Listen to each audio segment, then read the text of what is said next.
My name's Eron, and this story happened when I was 18. For the longest time, I pushed it out of my head. But a few weeks ago, while talking to an old friend, it all came rushing back. And honestly, it still gives me chills. That summer, I was working late nights at a small sub shop just outside my hometown. I hated it. The pay was terrible, the place always smelled like burnt bread, and I drove this dented delivery car that rattled every time I hit a bump.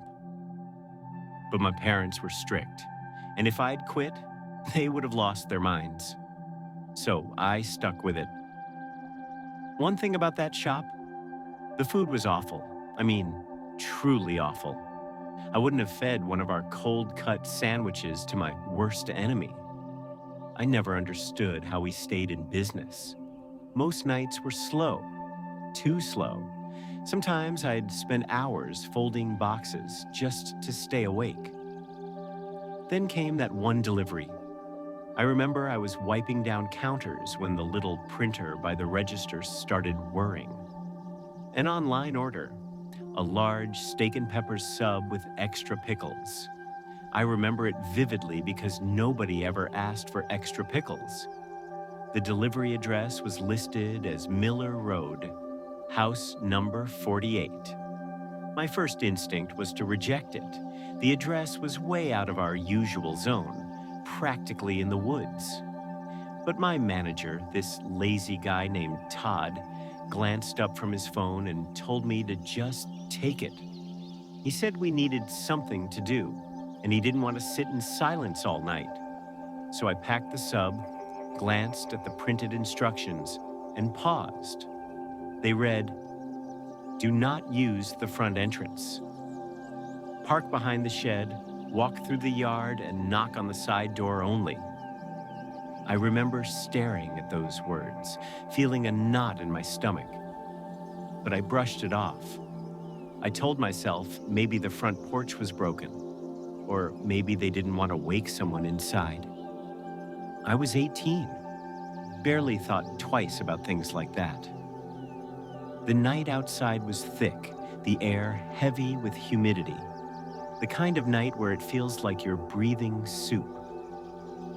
As I drove further out of town, the houses grew sparse, the streetlights fewer, until the road was nothing but shadows. By the time I turned onto Miller Road, I felt like I was driving into nowhere. My GPS told me to pull onto a narrow gravel path, so I did, rolling to a stop by a sagging old shed. The house loomed ahead, dark and silent. No porch light, no car in the driveway, just tall grass and a side door barely visible through the gloom. Still, I grabbed the bag and started up the yard. I remember shining my flashlight at the ground so I wouldn't trip, but my eyes kept flicking to the house. It felt wrong. When I knocked on the side door, nothing happened. Silence. I knocked again, louder. That's when I saw it. The curtain in the small side window moved. Not like someone opening it, just this faint ripple, like fingers brushing the fabric. My chest tightened. Somebody was standing right there, but no one opened the door. I was about to knock a third time when I caught movement behind me. Two vehicles, dark colored, had pulled up quietly along the gravel road. My first thought was that I was trespassing and about to get yelled at. But then, one of the doors opened and a man stepped out. He wasn't in uniform, just jeans and a jacket. He flashed something in his hand, a badge. "Step away from the house," he told me. His voice was calm but firm. "Go back to your car and wait." I didn't argue. I backed away, heart hammering, and sat in the delivery car gripping the steering wheel. That's when I realized there weren't just two people. There were at least 6. They spread out around the house, moving in silence with flashlights, careful, deliberate. None of them knocked. None announced themselves. I sat there frozen, watching. One of the officers tested the same side door I had just knocked on. Locked. He gave a small signal, then stepped back.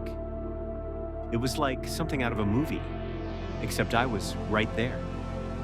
Minutes later, the first officer returned to my car. He crouched by my window, glanced at the delivery bag on the seat, and sighed. Then he explained vaguely that the property was under investigation. They'd been staking it out for weeks. Apparently, I'd shown up at the exact worst moment, just as they were repositioning.